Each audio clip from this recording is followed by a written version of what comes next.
Hi అండి, ఈరోజు మనం గంగబాయల కూరతో నానబెట్టుకున్న శనగపప్పు వేసి వండుకుందాం. ఎలా వండాలో చూపిస్తాను. చూడండి, గంగబాయల ఆకునైతే ఇలా కట్ చేసుకుందాం. వేర్లు తీసేద్దాం పక్కకి. ఇలా కట్ చేసుకుందాం.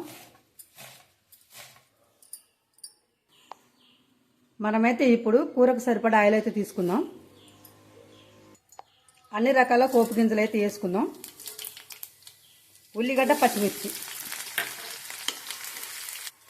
కరివేపాకు వేసుకుందాం. కొంచెం పసుపు అయితే వేసుకుందాం, కూరకు సరిపోను. నానబెట్టుకున్న శనగపప్పు ఉంది కదా, ఇదైతే ఇప్పుడు తాలింపులో వేసుకుందాం. మంచిగా పచ్చివాసన లేకుండా కలుపుకుందాం.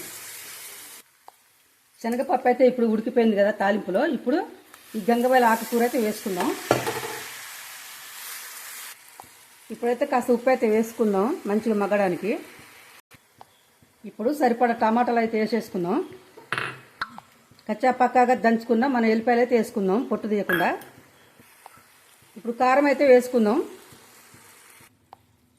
ఆకుకూర అయితే ఉడికింది. ఇప్పుడు కొంచెం కొత్తిమీర అయితే వేసుకొని స్టవ్ బంద్ చేసుకుందాం అండి. కూర అయితే అయింది.